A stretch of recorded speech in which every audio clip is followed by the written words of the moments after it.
Hello' friends, north east travel and food blog চেনেলটোলৈ আপোনালোকক স্বাগতম জনাইছোঁ। আজি প্ৰথমবাৰৰ বাবে মোৰ চেনেলটো এটা মই ৰেচিপি আনিছোঁ, চিকেন চুপৰ ৰেচিপি।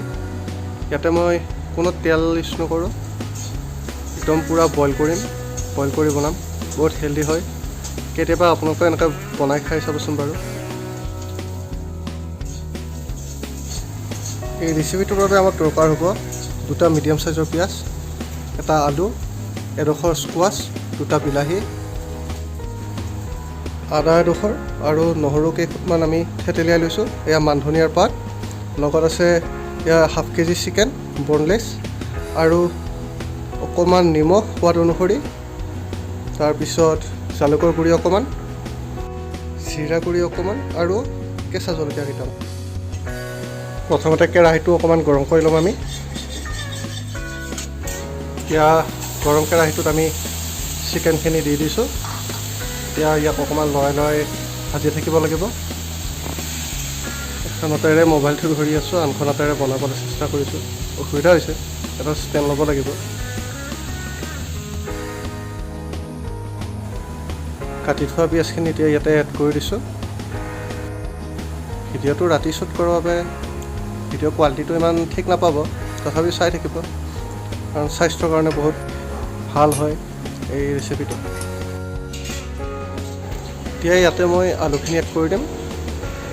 আলুখিনি এড কৰি দিয়াৰ পিছত অলপ সময় ভাজি থাকিম, এনেকৈ লৰাই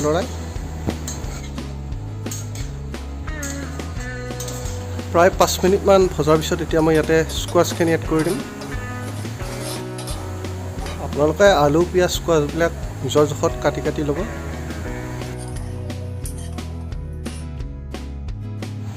এতিয়া এনেদৰে কিছু সময় লৰাই ভাজি থাকিব আপোনালোকে।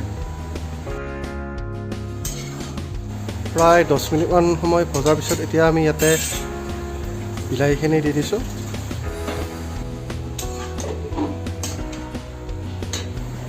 এতিয়া আমি ইয়াতে পিচি থোৱা আদা, নহৰু আৰু মান ধনিয়াৰ পাতখিনি দি দিম।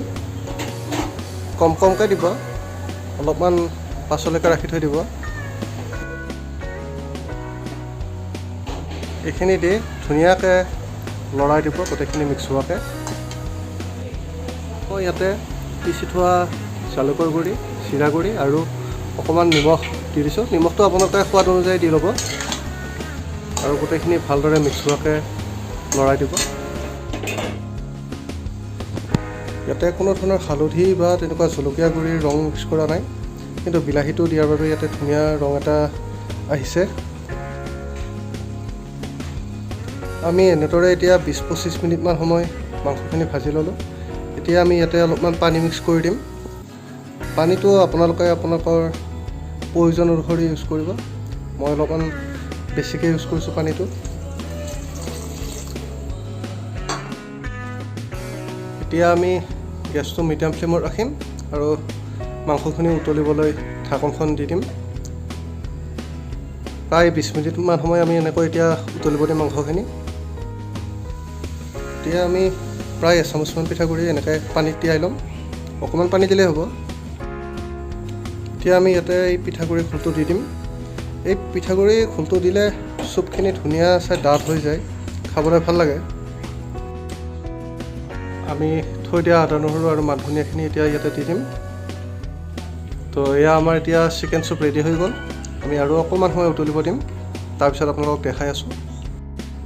ফাইনেলি আমাৰ সন্মুখত এয়া চিকেন চুপ, কোনো তেল নিদিয়াকৈ বনাইছোঁ এয়া মই। আপোনালোকেও কেতিয়াবা মই বনোৱা ধৰণে এই চিকেন চুপৰ ৰেচিপিটো বনাই চাবচোন। খুব হেল্ডি টিপছ হয় এইটো, খায়ো বহুত সোৱাদ লাগে। চ' ফ্ৰেণ্ডছ, আজি ভিডিঅ'টো চাই কেনেকুৱা পালে আপোনালোকে মোক কমেণ্ট কৰি জনাবচোন। যদি ভাল পালে ভিডিঅ'টো প্লিজ লাইক, কমেণ্ট, শ্বেয়াৰ আৰু ছাবস্ক্ৰাইব কৰি দিব। ধন্যবাদ।